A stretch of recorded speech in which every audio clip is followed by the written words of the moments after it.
अमरावती लोकसभेसाठी महाविकास आघाडीमधून काँग्रेसने बळवंत वानखेडे यांना उमेदवारी जाहीर झालेली आहे। मात्र ठाकरे गट आणि त्या संदर्भातल्या इतरही महत्त्वाच्या घडामोडी आपण पाहणार आहोतच। मात्र निवडणुकीच्या तोंडावर राजीनामे आणि पक्षांतराचा जणू पेवच फुटतंय। आता या पक्षामध्ये असणारा नेता उद्या त्याच पक्षात असेल याची कुणालाच खात्री नसते। अशा सगळ्या वातावरणामध्ये एक नाव पुन्हा एकदा चर्चेत आलेलं आहे आणि ते म्हणजे शिवाजीराव आढळराव पाटील। पुणे एकेकाळी तत्कालीन राष्ट्रवादी पक्षामध्ये असलेले आढळराव पुन्हा एकदा अजित पवारांच्या राष्ट्रवादीमध्ये प्रवेश करणार आहेत। शिवसेनेमध्ये खासदारकीची हॅट्रिक साधणारे आढळराव आता अजितदादांच्या आश्रयाला गेलेले आहेत। त्यामुळे आढळरावांनाच उमेदवारीची माळ मिळणार का अशी चर्चा आत्ता रंगलेली आहे। पाहूयात।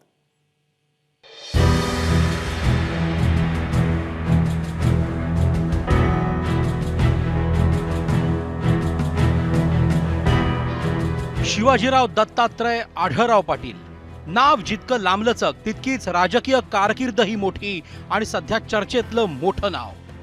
त्याचं कारण आहे त्यांचा झालेला राजकीय प्रवास आणि तो म्हणजे राष्ट्रवादी ते राष्ट्रवादी व्हाया शिवसेना। येत्या 26 मार्चला ते राष्ट्रवादीत पुन्हा डेरे दाखल होणार आहेत। पण आता आढळराव प्रवेश करत असलेली राष्ट्रवादी वेगळी आहे। तिचं रूपडं बदललंय, नेतृत्वही बदललंय आणि चिन्हही। कारण ज्यांच्या बोटाला धरून आढळरावांनी राष्ट्रवादीत राजकीय पावलं टाकली त्या शरद पवारांच्या राष्ट्रवादीत ते प्रवेश करत नाहीयेत, तर ते प्रवेश करतायत अजित पवारांच्या राष्ट्रवादीत। एकनाथ शिंदे साहेबांशी बोलणं झालं, शिंदे साहेबांनी अजितदादा दोघांशी बोलणं झालं, दोघांचं फडणवीस साहेबांशी बोलणं झालं। त्यामुळं 26 तारखेला प्रवेशाला मला त्यांनी ग्रीन सिग्नल दिलेला आहे। 26 तारखेला संध्याकाळी फार मोठा पक्षप्रवेशाचा सोहळा शिवाजीराव आढळराव पाटील आणि त्यांचे सर्व सहकाऱ्यांचा राष्ट्रवादी काँग्रेस पक्षामध्ये करण्याचा आम्ही त्या ठिकाणी निश्चित केलेला आहे। शिवाजीराव आढळराव पाटील हे तसे दीर्घ कारकीर्द असलेले, शरद पवारांच्या मुशीत तयार झालेले आणि ठाकरेंच्या झंझावातात लढलेले नेते, आक्रमक आणि सुशिक्षितही।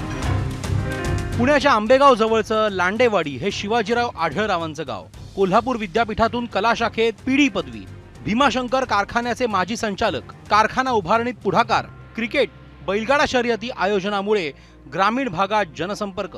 शरद पवारांनी तिकीट नाकारल्यामुळे 2004 साली शिवसेनेत त्यांनी प्रवेश केला। 2004, 2009 आणि 2014 साली शिवसेनेकडून ते 3दा खासदार झाले।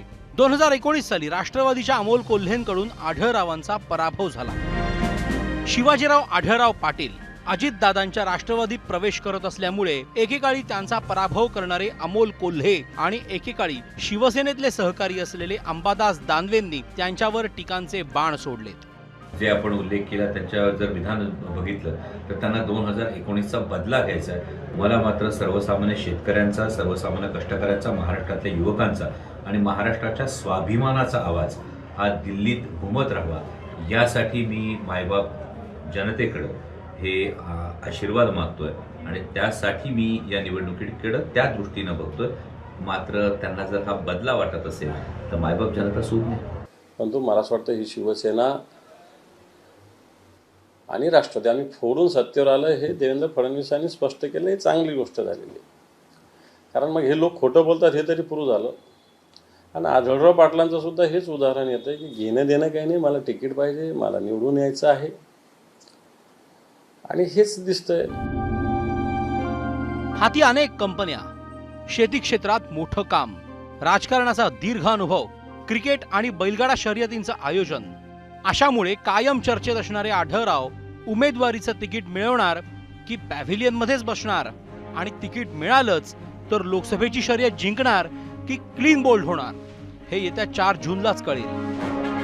ब्युरो रिपोर्ट, एबीपी माझा। एबीपी माझा, उघडा डोळे बघा नीट।